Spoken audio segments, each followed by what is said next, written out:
Bananas. Michael, we spoke at Challenger Series a couple of years ago. How did you feel like you've grown as a fighter since then? Oh, I've grown so much. Olivier, like last year's made me a better fighter. I fought like for a belt with Cage Titans, made me a better fighter. I fought UFC veteran. I beat him like pretty fast. Made me a better fighter. Just grew up from a loss, so yeah, I'm a way better fighter than I was at that PFL contender. PFL, yeah, whatever. Now, last fight out, questionable loss to say the least with that one. What do you want to do differently this time to make sure there's no questions? Oh, that's the thing. I'm a finisher. I'm a fighter that likes to finish fight. I had my success was with finishes, and that ranking messes with my head. Like I was number one. I was like comfortable, I guess. So I didn't have to take that much risk. But I'm a better fighter when I have to take risk, and that's how I'm approaching that fight. With like, it's all in. Like, you win or you go home, and I'm not ready to go home yet. Right. Now, so how do you keep that mental edge when something like that happens going into the next fight? You go back home and you just rebuild with the team, and like right now I have the best team I've ever had around me. I'm comfortable. Like I know those people that are here with me are here to have me focus for 15 minutes, and I don't want to take like second off, because I know a fight is like every seconds matter. So I got to win every second of those 15 minutes. Absolutely. Now your opponent, he's on an 8-fight win streak. What are you going to bring differently to the table to get the win? Bro, he hasn't fight me. So those fight doesn't matter. He might think he's the best right now, and I guess it's legit. But we'll see on Friday if you can handle that pressure I'm going to put to your face. Now, back in 2022, you said you had the best wrestling in or outside of the regular season. Now you're in the playoffs. Do you still feel that way? Yeah, I feel I'm the best, and only to fight to prove it. Appreciate your time, man. Good luck. Thank you, bro. What's up, Mike? How are you doing? Fine. Other than the judges' scorecards in the last fight, do you feel like everything has gone according to plan so far throughout your PFL career? Yeah, honestly, we are where we wanted to be at the beginning of the season, so there's nothing bad about it. Like, I do it my own way, I guess. Maybe I needed that loss because it gives me fuel. Right now I'm pumped up. Like, I really want to win, and I'm where I wanted to be. First fight of the semifinal, and then it's the final, so let's go. I was standing right next to you when you found out that you made the playoffs in Utah. I couldn't tell, were you pretty excited to be part of this playoff? Oh, I was so pumped. Like, I think you saw who Michael Dufort is when that happens, and I'm that guy. I'm a pumped guy, and I'm happy. I saw you train a little bit with one of the greatest fighters of all time in the lead up to this fight, George St. Pierre. What can you tell me about that training session? How much you feel you benefit or learn from him in a average training session? First, he is the greatest fighter of all time, and second, it's amazing because he's so good. He's seen it all.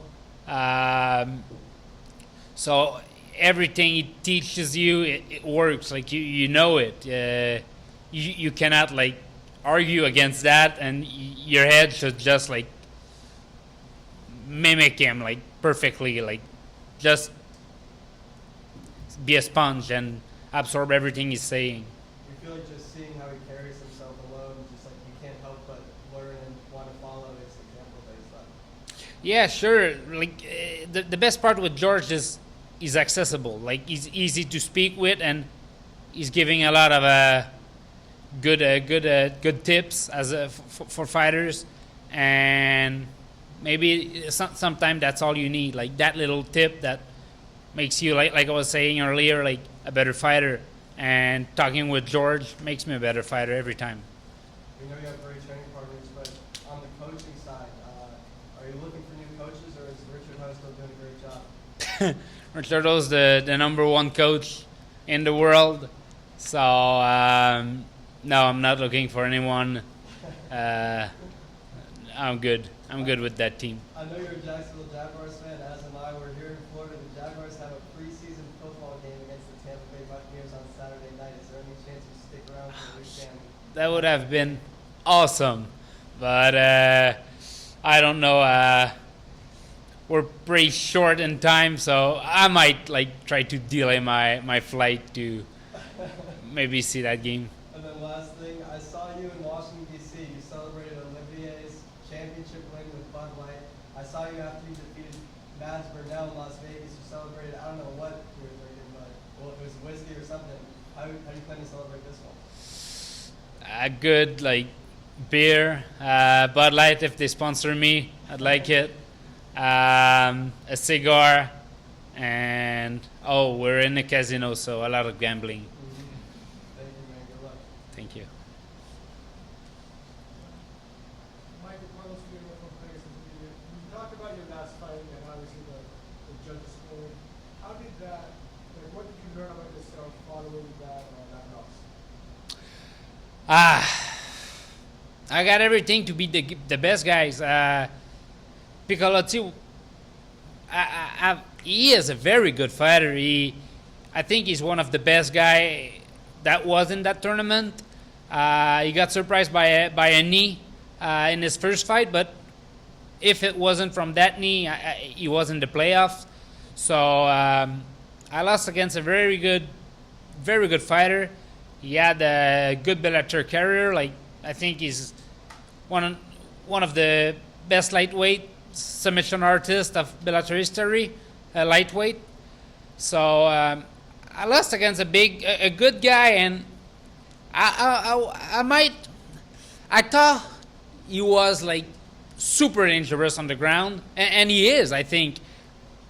But the fact that he didn't surprise me, and I think I had the upper hand on the ground, proves that I'm the best. I'm the best grappler in that tournament right now. Now, given your last fight, how have you changed your training style to make sure that it doesn't go to the judges' scorecard this time around? Yeah, I'm bringing back that old me, the finisher, that finishing mentality. I want it to be finished before the 15 minutes, and we've worked hard for it to happen. And the training camp, I've finished so many people, so many different styles. So whatever he's bringing on the table, I'm ready, and I'm ready to seize the finish. Now, what can the fans expect? You say you want to finish it before 15 minutes. What can the fans expect outside of the game? A submission. I'll try everything I have in my arsenal to finish him with. I'll go for Gilly for the millie. Hi,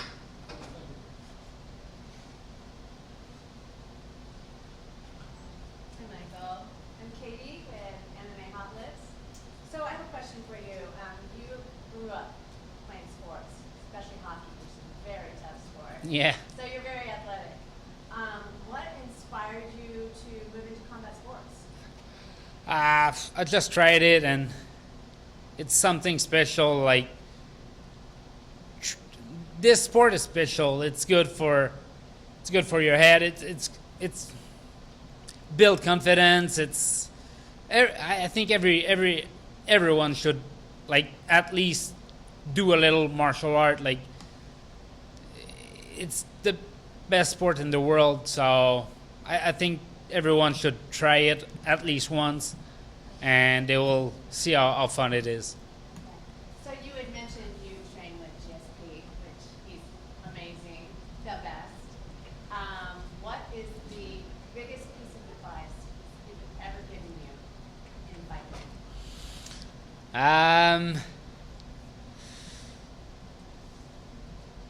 I don't know. He gives a lot, and I don't want to spoil anything.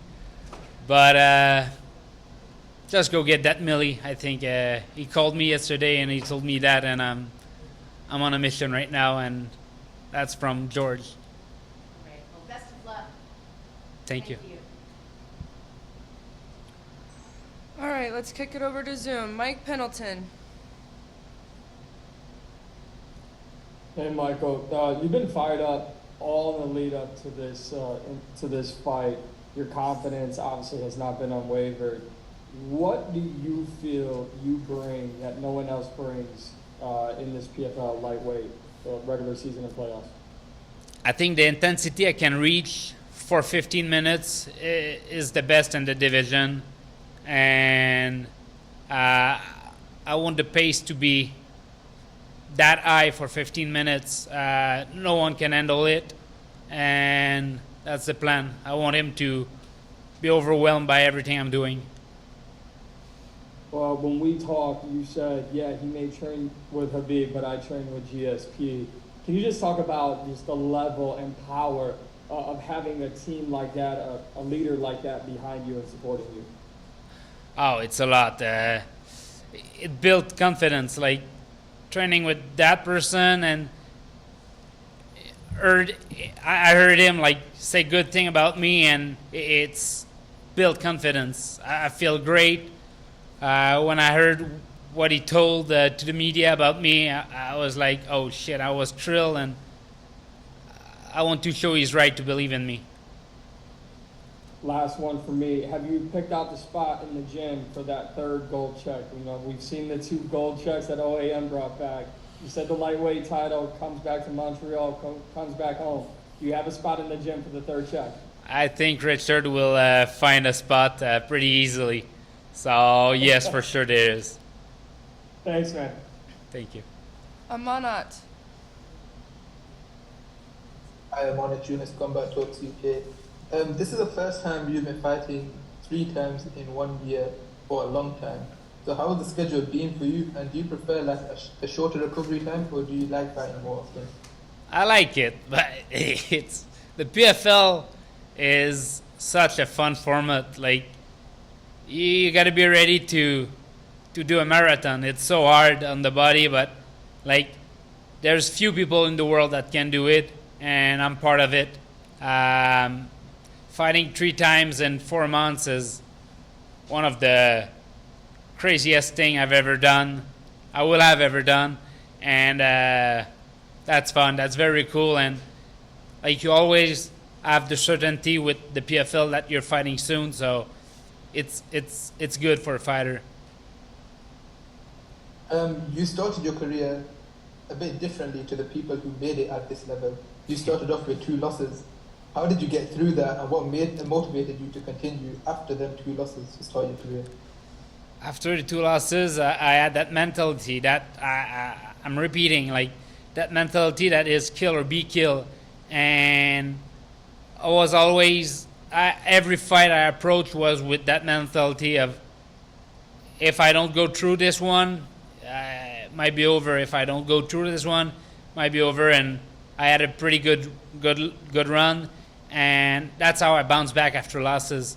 Like you can look at my record. Every losses he follows back with wins. So I'm going to go with a streak of 2 win minimum. We also you mentioned GSP and Khabib. Them 2 were supposed to maybe have had a fight in the future back in the day. Who did you think would win that fight between GSP and Khabib, 2 legends of the sport? I'll support my Canadian fellow.